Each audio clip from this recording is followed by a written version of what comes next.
My name is Kyrie Patterson. I'm going to be one of your moderators today. And I just a quick introduction of myself. I am in Dr. Renee Robinson's lab at Vanderbilt University, where we do plasma proteomics and brain proteomics in an effort to elucidate some characteristics of Alzheimer's disease in African American participants. And combine those things with some studies with hypertension as well. So I just want to give you a quick kind of rundown on the rules. So both speakers are going to present today, and then at the end of both talks, we can ask all of our questions, and those questions will be answered. However, you don't have to hold on to your questions the whole entire time.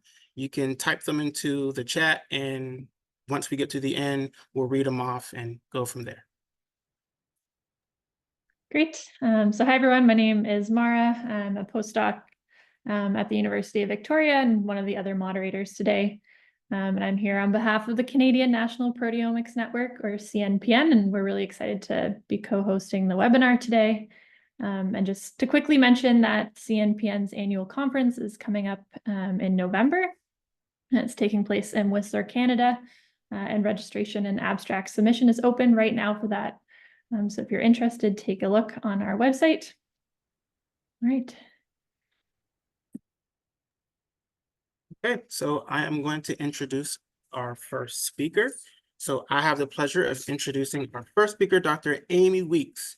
She's an assistant professor of biochemistry at the University of Wisconsin-Madison, where she and her team of rock stars engineer enzymatic tools for mapping biological signals within living cells. So to the listening audience, buckle your seatbelts as we are introduced to the world of cellular signaling for advancement of biological discovery and disease therapeutics. Hey, great. Thank you, Kyrie. And thanks, Mara, for also moderating. And thanks to Nick and Amanda for organizing. And it's a real honor to get to be the opening act for Chris Overall today. Very exciting. So I'm just going to grab a laser pointer here. So today I'm going to tell you about some of the work that we've been doing in my lab to develop new enzyme chemistry to decipher post-translational modification function. And I think most in the proteomics audience are familiar with post-translational modifications and how they regulate biological signaling. So post-translational modifications are really the currency of biological signaling. They sort of program responses to environmental cues that cells might encounter. And this generally happens by covalent modification of proteins, either by installation of marks like phosphorylation or through cleavage of the protein backbone through proteolysis, or even through covalent modification with other proteins. So one really important aspect of understanding the function of post-translational modifications is to know exactly where these marks occur. And my lab is interested in developing tools to study that area of PTM signaling. But we've also been thinking a lot about how we can sort of accelerate the pace and throughput of assigning function to specific PTMs. So we know hundreds of thousands of PTMs in human cells, but really only a few % of them have assigned functions. And we'd like to try to figure out a way to, at proteome scale, generate more targeted hypotheses about which of these, what these specific PTMs do. And one sort of common feature of PTMs that we do understand well, based on biochemical and cell biological experiments, is that they can reorganize proteins in subcellular space. So in this example here that shows a phosphorylation cascade, a specific phosphorylation mark on a transcription factor, for example, might lead to its nuclear translocation and enable it to carry out its function of regulating transcription. And this could lead to cell proliferation. And similar types of reorganization can happen in proteolytic signaling. So this is a schematic of the programmed cell death pathway called apoptosis that's carried out by caspase proteolysis. And many of these proteolytic cleavage events lead to relocalization of proteins within the cell. And the same is true for ubiquitin signaling. So my lab has the overarching goal of assigning function to different post-translational modifications, and we have a few different areas that we're working in to do this. So one is in the development of new probes for enzymes that install PTMs, like proteases, kinases, and then enzymes that erase PTMs, like phosphatases and lyases. We're also interested in protein engineering for post-translational modification proteomics, so developing new tools that will enable us to study PTMs. And we'd like to apply these enzymes to mapping post-translational modifications in subcellular space. So one of the real engines that drives all of the work that we do in my lab is the application of proteome-derived peptide libraries that can enable us to both characterize enzymes that install PTMs, and that can also help us to engineer enzymes that will help us to study other facets of PTMs. And of course, Chris overall is a pioneer of work in this field.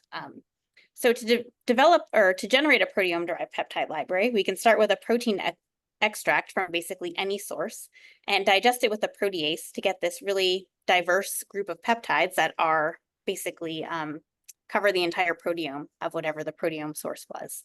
And then we can use this pool of peptides as substrates for an enzyme that we're interested in and look at what peptides within this pool the enzyme modifies using tandem mass spectrometry. So in this way, we can study many, many substrates of a single enzyme using tandem mass spec as a readout. And this is really important with PTM enzymes because these usually aren't enzymes that act on one protein, but it's sort of a one-to-many problem. So one enzyme can modify many different proteins. So this type of approach has been previously applied to proteases by the overall lab, also to ligases, and to other enzymes that are writers of PTMs, like kinases that install phosphorylation marks, and also acetyltransferases that can acetylate the N-termini of enzymes.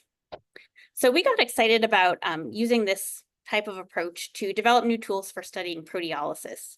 So proteolysis is really important in biological signaling, and it regulates basically any pathway you can think of, but I've shown a few examples here. So proteolytic cleavage is important in viral infection. It's also involved in cell signaling in processes like cancer progression, in signaling with the tumor microenvironment. Proteases can also play an important role in the development of neural circuits and in the development of organisms in processes like digit individualization, where protease activity in specific cells can eliminate those cells once they're no longer needed. So proteolysis programs these really complex organism level phenotypes.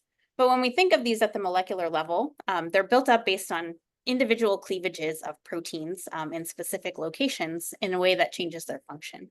So proteolytic cleavage events might regulate the activity of an enzyme or protein trafficking or signaling at the cell surface. So although these phenotypes are really complex, they have this universal chemical consequence, which is that every proteolytic cleavage event generates a new protein N-terminus and a new protein C-terminus that's not based on translation or encoded in the gene. So if we could develop strategies to specifically capture these N-termini and enrich them, then we could study proteolytic signaling on a systems level using mass spectrometry-based approaches. So in my lab, we've used proteome-derived peptide libraries to develop these types of strategies to enrich protein N-termini. And I'd like to tell you a little bit about some of the work that we've done in the chemoproteomics area in terms of developing probes to capture proteolytic neo-N-termini. And then I'll move on and tell you a little bit more about more recent stuff that's not published yet. So it will be something new that I've never talked about before. So in terms of developing chemoproteomic probes, my lab initially started by thinking about different chemical reagents that can specifically modify protein and peptide N-termini.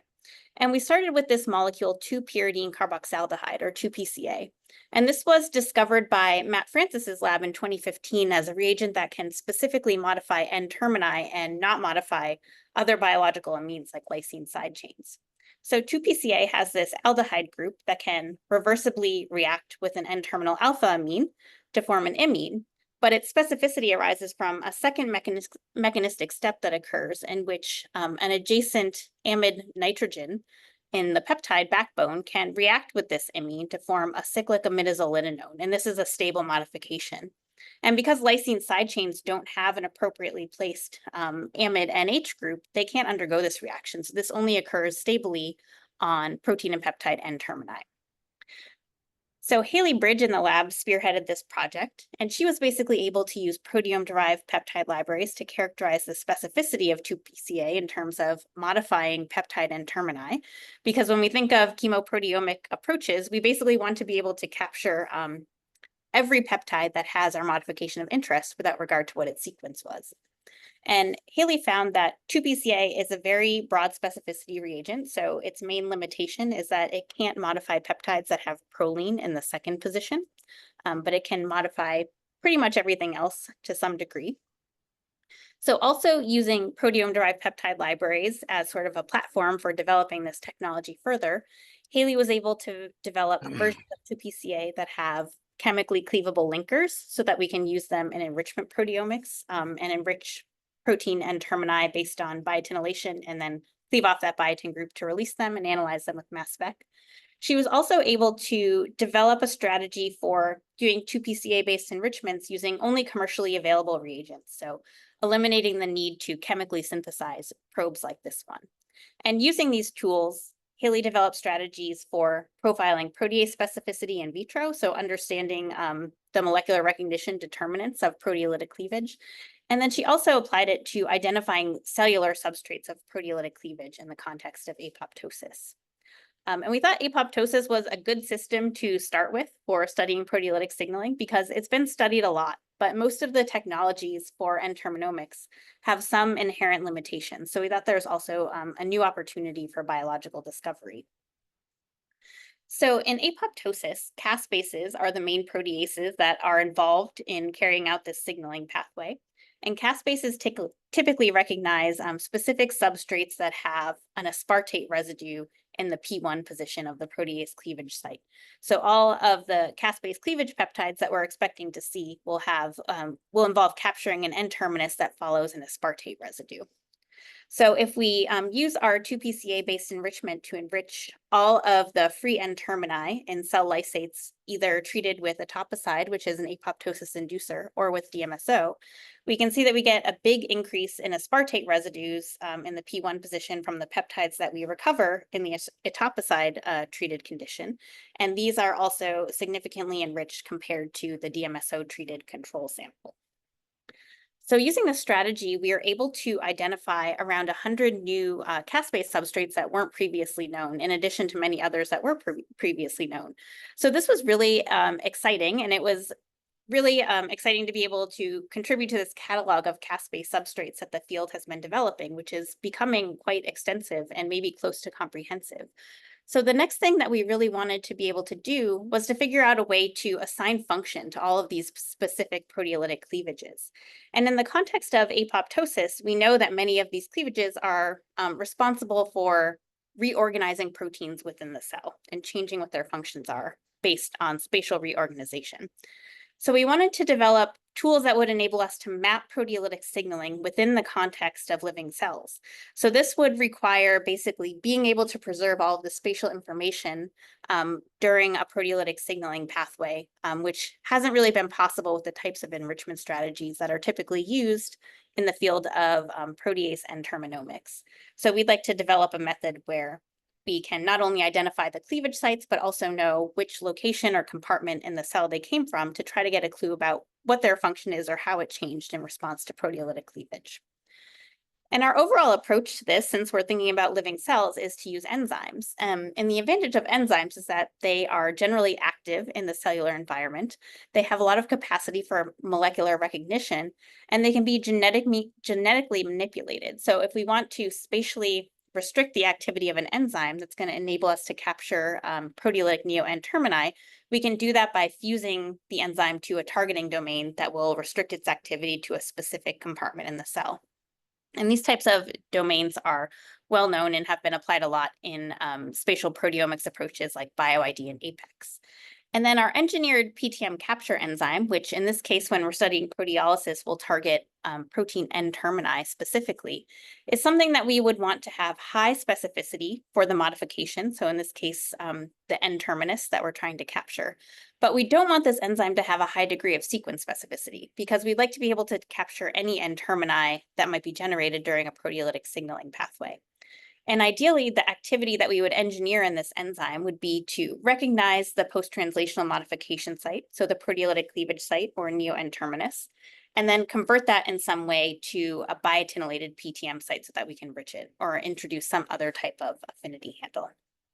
So we started thinking in this context about how we could apply these enzymes and engineer something that we could express in specific compartments in the cell and covalently mark all of our proteolytic neo-N-termini, so that once we get to the point of wanting to enrich these N-terminal peptides, we have made this covalent mark on our substrates that preserves all of the spatial information. So then when we lyse the cell, we know where the things that we're enriching come from. So then we can do an enrichment and use tandem mass spec to identify all of our proteolytic cleavage sites. And based on the localization of our enzyme, we can know where those proteins lived within the cell before we lysed it. So when we were thinking about candidate enzymes for this, we wanted enzymes that modify protein N-termini. And one class of enzymes that came to mind was the N-acetyl transferases, which are enzymes that modify protein N-termini using a molecule of acetyl-CoA to acetylate them. So these enzymes are present in eukaryotes and archaea and can modify N-termini co-translationally. And in eukaryotes, about 85% of N-termini are modified. And when we think about the eukaryotic N-acetyl transferases that catalyze this reaction, there are 7 that we know, and they all have this sort of very restricted N-terminal specificity, which is not ideal for a chemoproteomics tool. And they also generally act in large protein complexes, which is not ideal for protein engineering. So we wanted to think of something that would be a better candidate for engineering a tool for N-terminomics. So we started to think about archaeal enzymes. So just like eukaryotes, archaea also have extensive N-terminal acetylation, but they only encode one N-acetyl transferase that catalyzes this reaction that's proposed to have very broad specificity. So we started working with this archaeal enzyme SSARD1, which is an N-acetyl transferase from Saccharobacillus sulfatericus, which is a thermophilic archaeon. And getting an acetylation mark on the N-terminus is what the enzyme natively does, but it doesn't necessarily help us that much in terms of enriching the N-terminal peptide from a protein. So what our goal was to do was to engineer SSARD1 to accept not acetyl-CoA as its co-substrate, but an analog of acetyl-CoA that has a click handle like an alkyne, so that we would have this reactive group that we can use to introduce biotin or another affinity handle into our enzyme. A second property of the enzyme that we need to always keep in mind is its specificity. So we need to understand how broad the specificity is, and we also need to potentially engineer that to broaden out the specificity. So this is a project that has been led by Will Lader in my lab.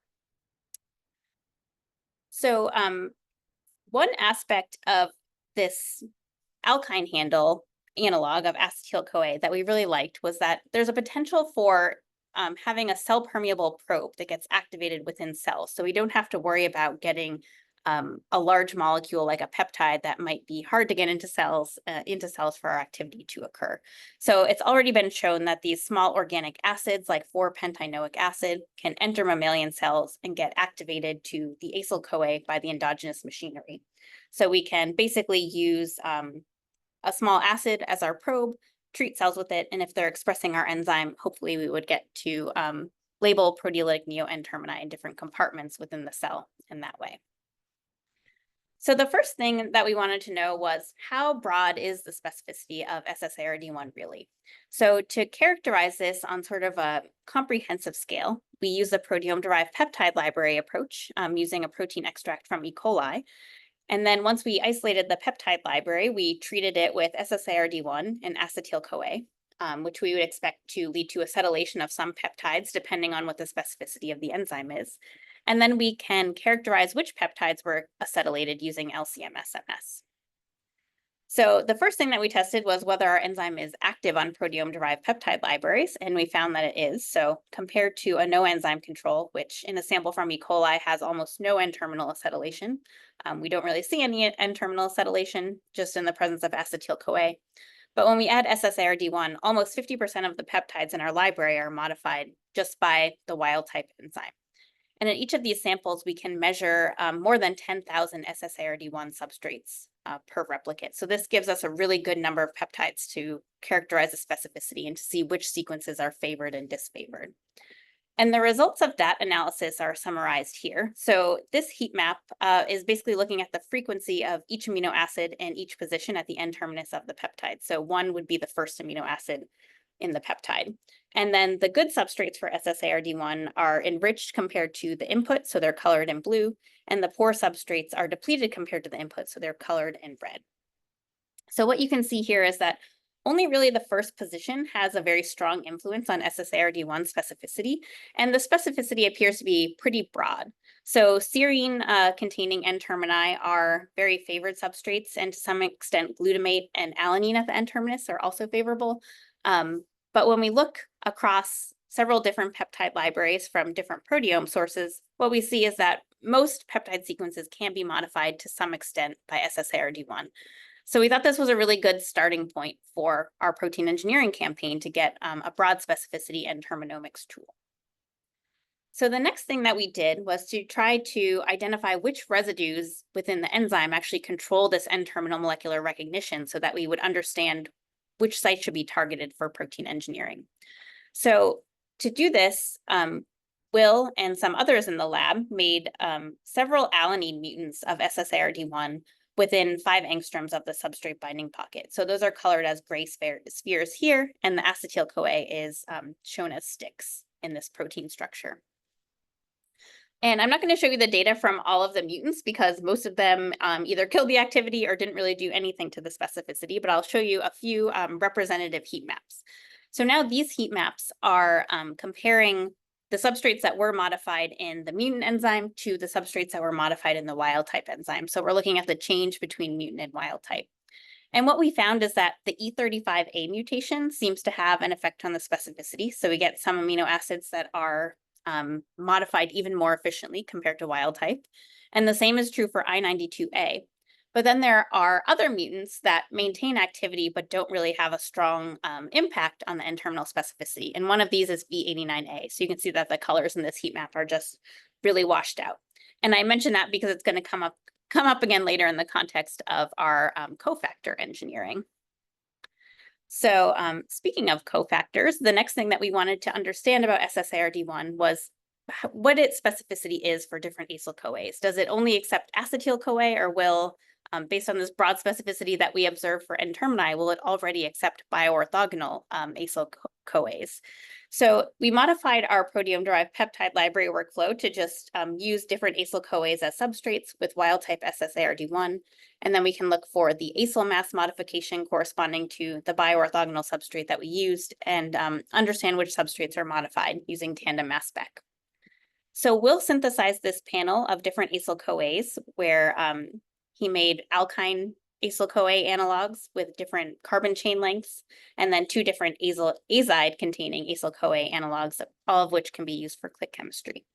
And we were initially kind of disappointed to see that while the enzyme under these conditions would modify about 40% of our proteome-derived peptide library, the activity really drops off when we start introducing these bigger acyl-CoAs. So they don't work very well with the wild type enzyme. So it was clear at this point that we would need to do some protein engineering. And when we think about the structure of SSARD1 and where acetyl-CoA sits in its active site, what you can see is that there are a number of bulky amino acids that surround the group where the site where acetyl-CoA binds. So this is the methyl group of acetyl-CoA. So we would have basically a big bump on our substrate hanging off of that end.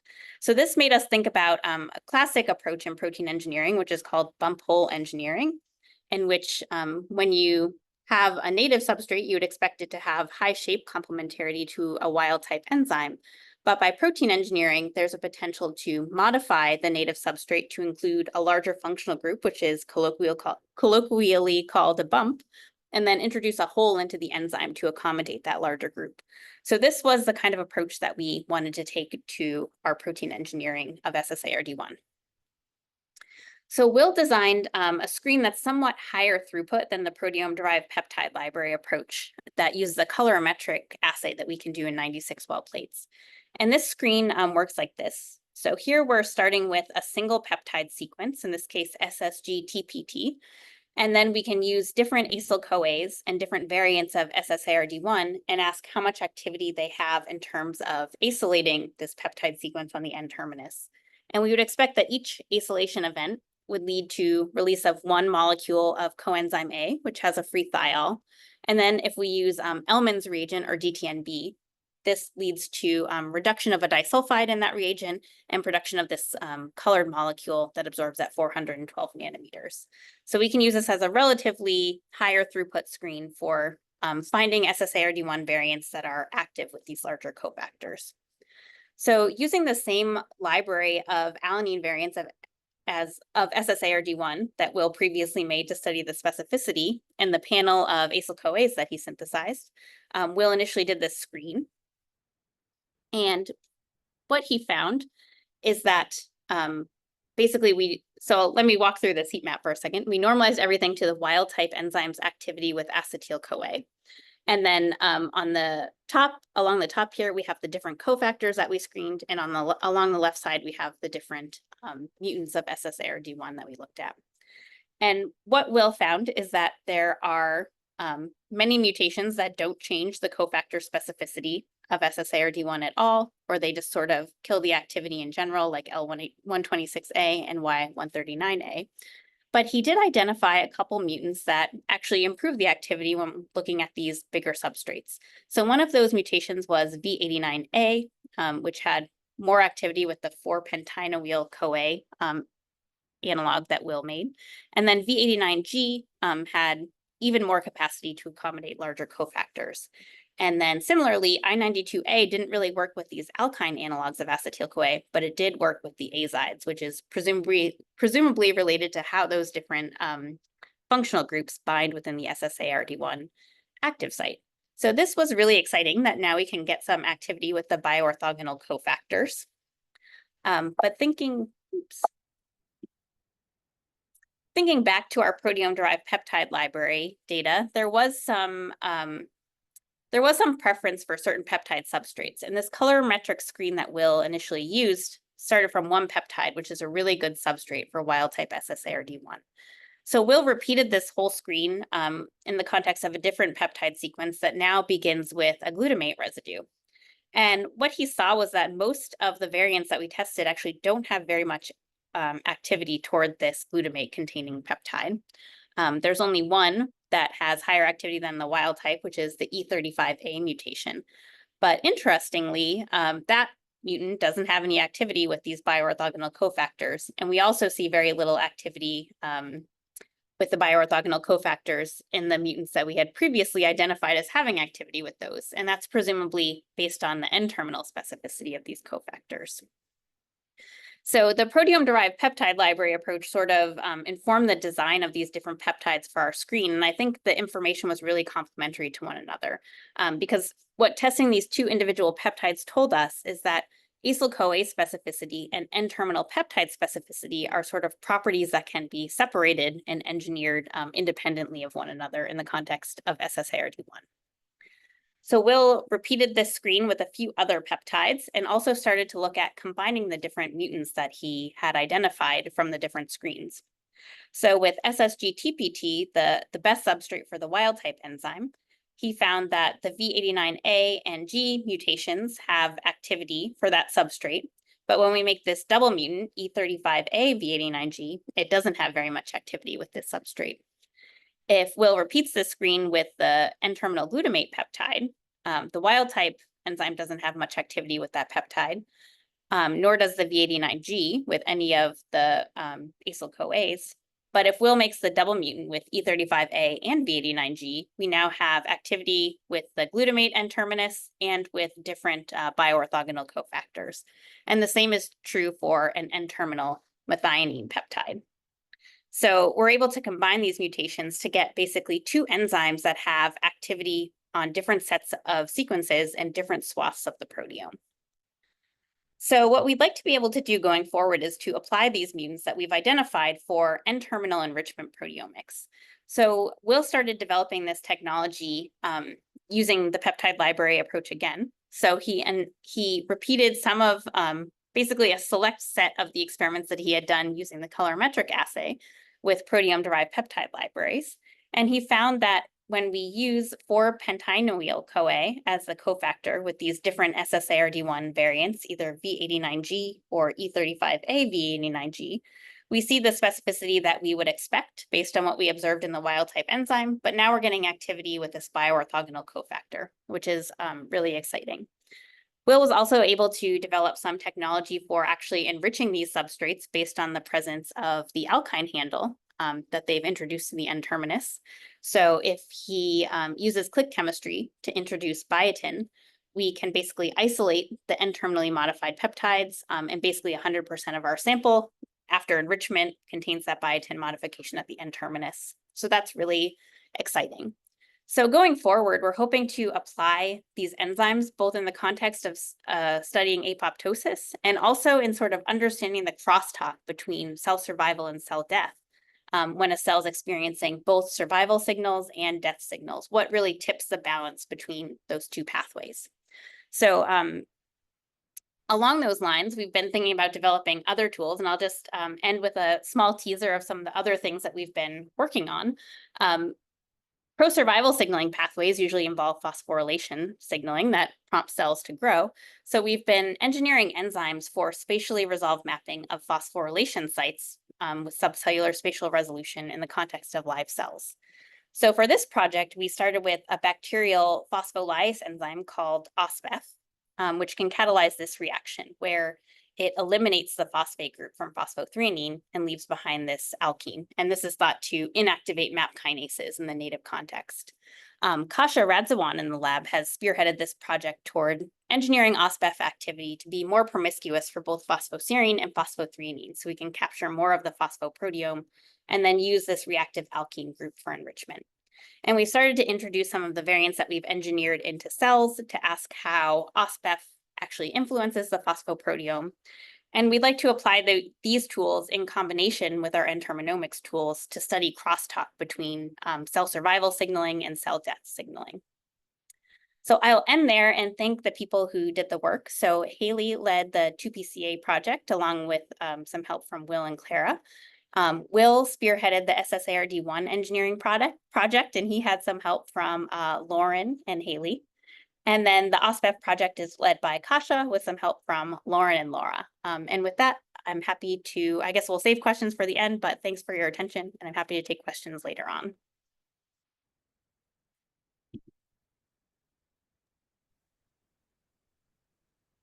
All right, thank you, Dr. Weeks. So yes, if people have questions, please put them in the Q&A box and we'll get to them at the end. So I'll introduce our next speaker is Professor Overall, and he's a distinguished university scholar at the University of British Columbia. And he's best known for his development of terminomic methodology for the identification of protein N and C termini, which helps with the identification of mature and neoprotein substrate termini in vivo. And among many other things, he chairs a HUPO chromosome-centric human proteome project, and he's also received a research career award from CNPN. So I'll turn it over to you. Good. It says unable to start video because the host has stopped it. Can you start my video, please? I can see your video now. I think it's fixed. Oh, there's do you have an annoying unable to start video message on the screen? No, we're just seeing your slides. I think okay, great. great. Seeing that, yeah. Okay. Sometimes Zoom gives, despite what, nearly 4 years now of being in the pandemic, we're still having issues with Zoom, it seems. So welcome everybody, and it's great to be here with Amy, and I'm carrying on with the N-terminomics and proteolysis aspects that Amy has so nicely introduced to you. So the much of the work I'm going to be talking about today has been done by Hugo, George Butler, and Rainer Kappelhoff in my lab. And I'm briefly going to describe some past work by Isa and Yuan mostly, to illustrate some of the techniques. So during the pandemic, we all became virologists, and of course it was of great interest that the coronaviruses have 20 proteins in their proteome, and including 2 proteases. So 10% of their proteome are proteases, which is quite remarkable. And what you can see here is that the 3C protease, 3C-like protease, is a dimer. So the dimerization domain down here, and this is bound to a substrate. This is a cleavage site, a peptide from a cleavage site that's been modeled in here by Hugo. And so for those non-protease... Sorry, your slides aren't advancing. I'm still seeing the title slide. Ah, okay. There. So I'll get rid of that. I'm going to stop the share. I'm going to do... So if I go to that one... Okay, what can you see now? I'm seeing like the keynote program, but yeah. Oh, there, that's perfect. We're good. Full screen. Yeah. Okay, great. I'm not too sure where I was, but this is a part of the cleavage site. So for the non-protease people, this is the prime site here. This is the right-hand side. This is where the neo-N terminus would be upon cleavage. And the prime side, this is where a lot of specificity is originates from serine in serine and cysteine proteases. So the 3C-like protease is a cysteine protease, and the cysteine's at position 145, and we use quite extensively, as does Amy, the inactive catalytic mutants. In this case, it's an alanine mutation at the C145. Now, in the polyprotein, the substrates of the virus, there's a P1 glutamine, and so this is a major specificity determinant here. But it doesn't get cleaved as a monomer, and the reason is that the serine 1 from the protomer of the other half of the dimer has to form an essential hydrogen bond to the glutamine. And without this hydrogen bond, you don't get catalysis. And this is a reason why early in the pandemic, we started expressing the protease using a C-terminal tag, not because we knew about this. This wasn't known. People were generally buying the cDNA or engineering it with an N-terminal tag and weren't getting activity. I put a C-terminal tag in because of past experience of the 3C proteases from Coxsackie virus, and also it just looked like it had a better access to the active site if we went for the C-terminus. So after about 5 weeks of the pandemic, we had about 30 milligrams of both the active and the inactive mutant there. Now, this is a validated drug target. We know that Paxlovid, this is a wonderful compound that some of you would have had. I had it when I caught COVID after the protease Gordon conference, and you could feel the heaviness in the lungs and the wheeziness just disappearing once you got this medication into you that was targeting the protease. So how can you find substrates? And this is what's evolved over time. We started calling it degradomics. N-terminomics is perhaps a better term, although there are C-terminomics, but this is the route to determine the cleavage site and hence the origin and the nature of the cleavage products. And also a technique that I'll talk to you today about for inactive catalytic domain capture. So as Amy's been talking about, we originally designed a technique using proteome-derived peptides, because at the time, I'm not a very good chemist, and at the time, most of the library techniques were derived upon positional scanning and making peptides and having these massive chemically synthesized libraries. But these are too big in diversity for the mass spec to identify. So the way we went around doing this was to generate what we call PICS, which is proteome-wide identification of cleavage site specificity. So the way this is done, we take a conditioned medium, a proteome, cell lysates or cell homogenates, anything you really like. We use E. coli lysates like Amy was describing in her talk. And then we digest it with either trypsin or gluc or lysogenase. So these are done separately. And this gives you 3 different digested proteomes. So we then block the N-terminus and the lysine side chains, and then do a cleanup. And this gives us then proteome-derived peptide libraries. And this gives you a massive diversity.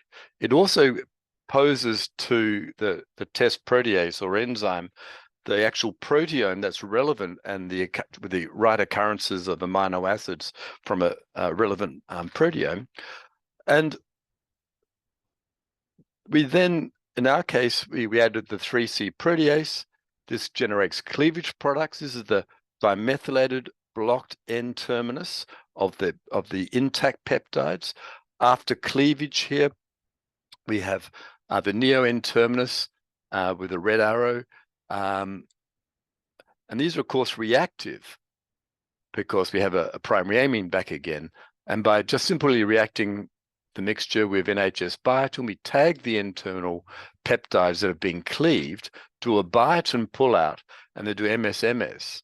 And so when this is done, we're able to generate large numbers very rapidly of pulled out neo N-termini.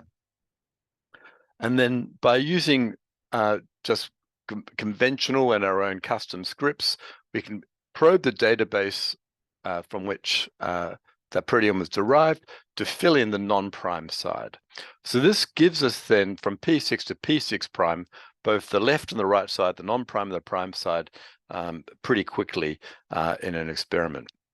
And what I always liked about this paper was not so much this technique for finding proteases, but the actual potential facile use of this as using proteome libraries for any enzyme for phosphoproteomics, for probing specificity of kinases and perhaps also glycosidases and so on. And I think Amy was the second person to use it after us, after we developed this. One group, Chris Gervat, used it for kinases, but Amy's really embraced this, as you saw today, really nicely, of using these proteome-derived libraries from many different sources of host proteome and with many different enzymes to generate different libraries. And so I think it's a really great way of being able to quickly generate a relevant library with which to probe an enzyme specificity or for various techniques. So this is the composite heat map we generated from the 3C, and what was quite clear, it found that the P1 prime, the GAS sequence, so this was known from the polyprotein. Of course, we also found the glutamine, that was at the P1. And this, of course, also was known from the polyprotein.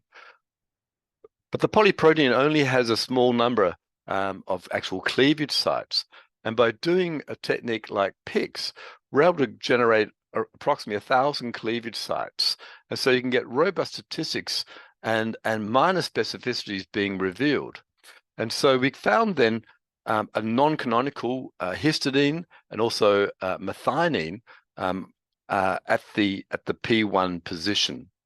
So when Hugo did the modeling, we can see really nicely here, this is the P1 glutamine forming a hydrogen bond to the serine 1. So this is one half of the dimer, the protomer B, and this is what we're looking at here is protomer A, where the active site of this particular active site is. So we have a nice hydrogen bond going across here and stabilizing interactions with histidine 163 and glutamate 166. So it's a very similar interaction of the histidine here, forming also quite a strong hydrogen bond to that serine, and also with the stabilizing interactions. Now, methionine was a different beast. You can see here that it still fits nicely, but now we can't form a hydrogen bond because the distance is too great. It's around 5.2 angstroms. These were done 50,000 simulations using the Rosetta program. So this would be perhaps explain why it was actually quite a slow specificity. So a protein that we'd found in a study I'll describe in a minute that was a substrate for 3CL is MAP4 kinase 5. This is in the HUPO pathway.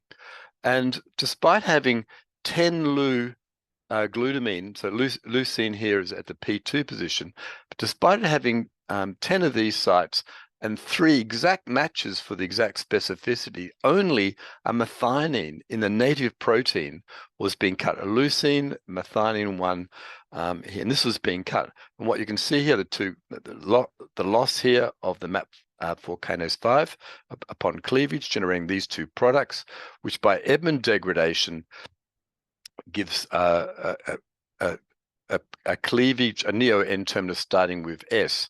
And this matched what we found by tails.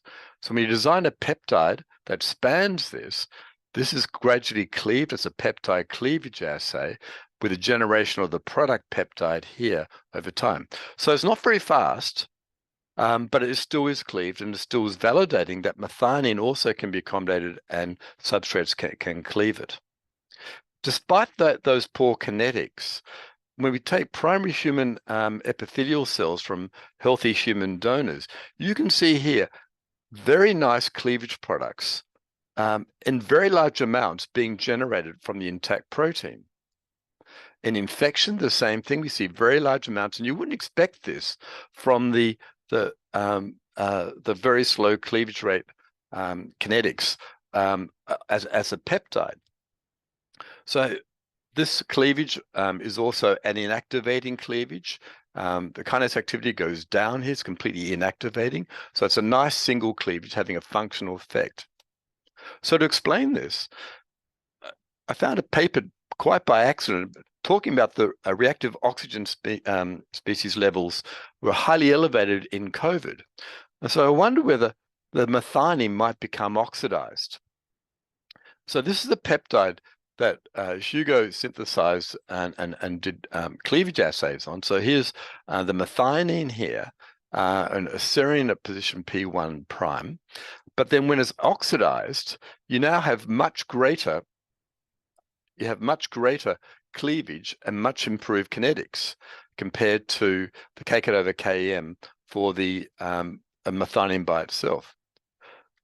Now, what's important to realize is that this, of course, is happening in cells and infections. This is just not an oxidation artifact or chemistry that's occurring on sample preparation. It was occurring in the cells, and it was occurring during infection.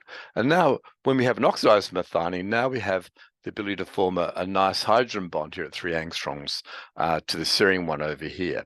But it lacks a serine, it lacks a stabilizing hydrogen bonds with the glutamate 166 and histidine 163. But it may, so it's still a slow cleavage, but it may be even the first example of a protease that cuts at a preferred oxidized methionine. And this sort of opens up a whole lot of possibilities for changing the specificity of the protease during infections or during inflammation when oxidative states can change.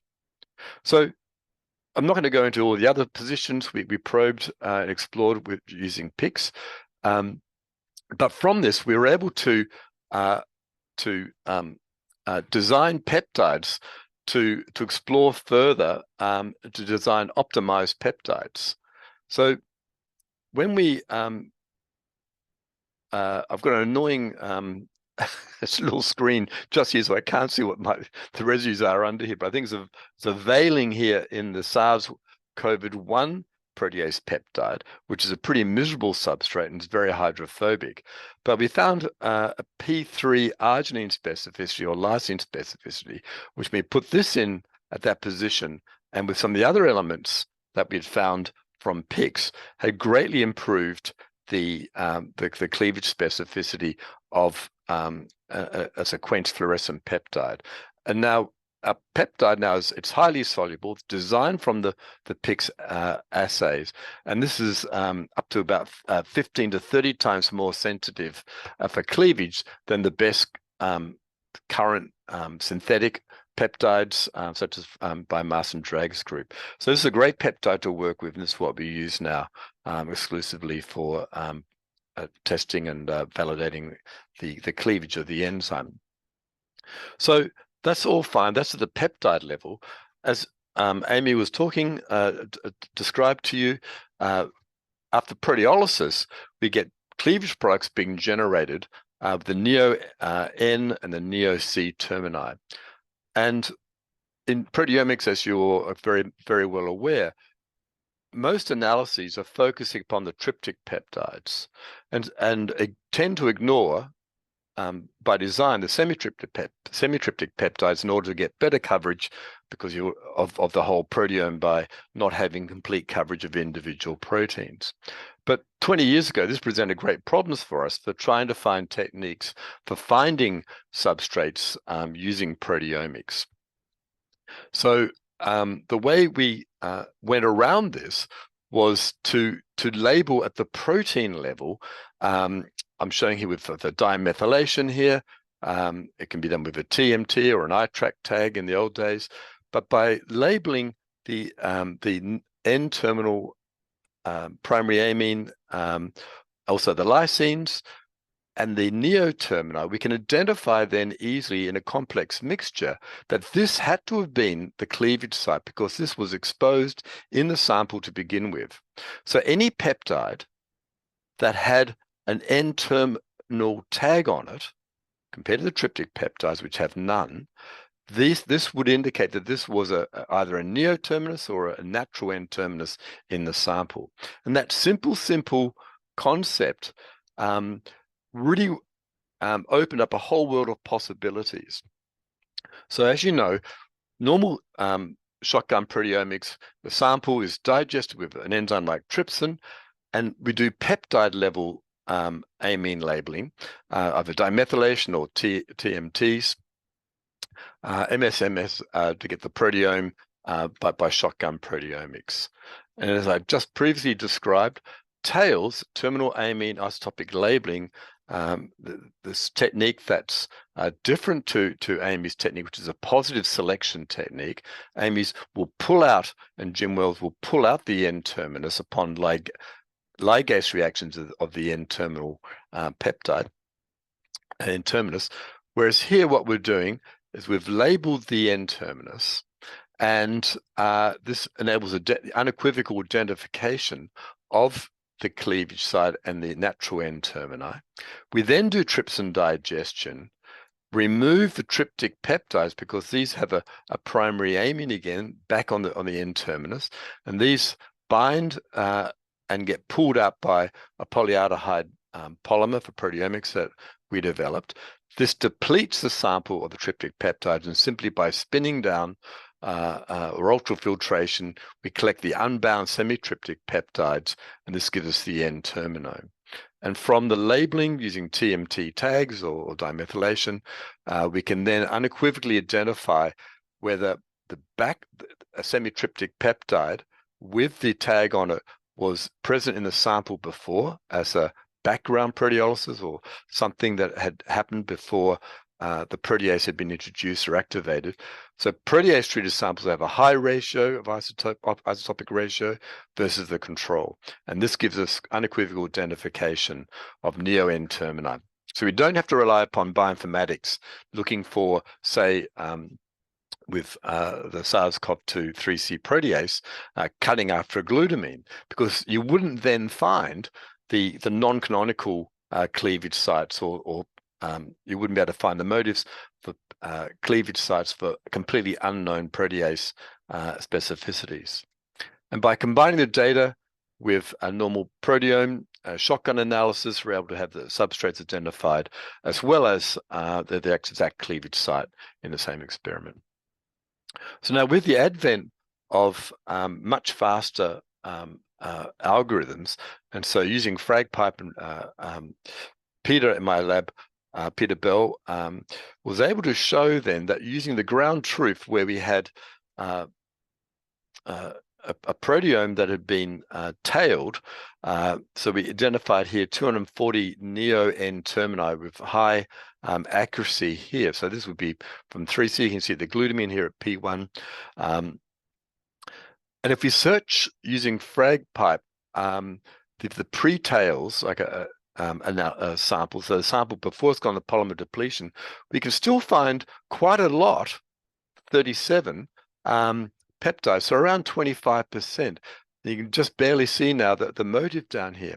So this emphasizes two things. One is that now you can do terminomics without doing any of the fancy chemistries, just by using search algorithms. And all you need for a PhD project is one substrate.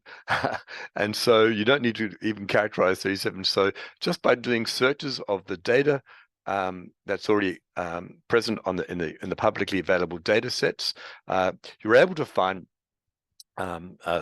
cleavage sites and substrates. What was really interesting, though, was we found a large number of C termini, neo-C termini, and here's a specificity here. So it's actually quite a useful approach, but it doesn't give you anywhere near full coverage. I'm not going to describe the work in this paper where we reported 100 substrates. We now have over 300 host cell substrates of the 3C. But just to show that the type of data we generate. So this is the cleavage site here identified by tails in a protein called LARP1. And these individual dots indicate the individual experiments. So these were big N equals 12. So these are 12 individual experiments. And that cleavage site, that peptide, was found in 12 out of 12 independent biological experiments. And I mean, we would tend to, we were calling a substrate if it had 7 out of the 12 biological replicates. We'd call this a substrate, even though it wasn't 12 out of 12. So it was a very hard cutoff. So the numbers that of substrates we discovered were actually a great underestimate. But I don't want to go into that biology of the substrates in the host cell. What I want to show you is then, how do you screen then? So if you have 100, we had 102 tail sites, how do we screen those quickly? So for that paper, we set up a multi-TOF MS analysis where we synthesized a peptide that spanned the cleavage site. This would have been the tails identified peptide. This is the non-prime site here. And then upon cleavage with the protease, you can see here that the intact peptide gradually decreases over time with a generation of the red cleavage product here, the neo-N terminus. And so from this, over time, so this would be 7 independent experiments being done, and from which you can calculate the Kcat over Km. So we did this initially for 54 of the substrates. It's quite painstaking, but you can see a variety of, so this is very, very rapid cleavages here, the product being generated, and slower cleavages down here. But also here you can see histidine and methionine showing up in P1. So we've now done this for 250 sites using this assay. But what I want to describe now is, in very, very briefly, the work that's under review, and we're just about to resubmit for back to Nature Communications. So this is what we did was looking for substrates using interactomics. And the way this is done is by using the trouble is you can't use as a bait the protease active site, because the substrates would get cleaved and then released, and so you wouldn't have an interaction. But by making an inactive mutant, we then have the inactive catalytic domain capture that traps the substrates and the non-substrate interactors. So this was done using isotopic labeling, using 4 different cell types, 2 different tags, and 12 separate pullouts, coming up with a map like this. And these are high confidence interactors. But what was quite apparent was that this is an RNA virus, virus. So we expect a lot of RNA binders, but it's a large number of cytoskeletal binders. So we looked at the cytoskeleton reorganization, and we can see here, this is the human lung epithelial cells, but after viral infection, get massive some cell death, but also retraction and change in cell shape, and these connections between. Hey, Chris, sorry to interrupt. We're just running out of time if you're able to wrap up. Yep, sure. Thanks. I just want to show just a couple of these examples here. So this is what have come to be known as tunneling nanotubes that connect between the cells. And you can just see in green here, the virus here. So this is after 2 hours of infection. These tubes start to form between the cells. And look what happens here at 8 hours. Now we're getting a much thicker, and in green, this is the nucleocapsid of the viral protein going from and forming a bridge now between the cells, going from a donor cell to the victim cell. And this is happening, and it enables then the virus to spread between cells as a stealthily underneath the plasma membrane. So it evades interrogation by the immune system. I just want to quickly show these a lot of the proteins formed adherence junction, were involved in the adherence junction. So IQ gap, CD1 and PLEC, these are the scaffolding proteins. And all the other dots here, these are all proteins that are found by the ICDC capture. But what's really marked is that in these green ones here, these are substrates that were found by tails. And then in the dark green, these are the substrates we validated by from the ICDC. So they're forming large superclusters of substrate complexes, in this case in the adherence junction. And by just validating, you can see here the very nice co-localization in white of the merge of the scaffolding proteins with some of the substrates. And then just lastly here, you can see now the virus now, the nucleocapsid now co-localizing in these very nice tunneling nanotubes here. This has been done also with Spike. So I don't have time to describe the other techniques we derived for looking and validating the cleavage sites, but I'll stop now, and I think Amy and I can take questions.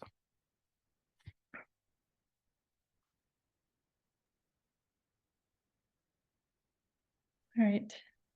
Thank you, Dr. Overall and Dr. Weeks, for really informative presentations. There's a lot of chemistry. I'm a microbiologist by training, so lots of chemistry for me today, but learned a lot. So thank you both. And I think we're out of time for questions, but thank you everyone for joining the webinar today. It was great to collaborate with CNPN and US HUPO ECR. Before we go, is there any way that I guess the listeners and onlookers can reach out to you, Dr. Overall and Dr. Weeks, for questions? Yep. You could potentially. Yep, just email, right, Amy? Yep, email works. You can find it easily on the internet for me, I think. So Well, thank you both. thank Great. you. Okay, bye-bye.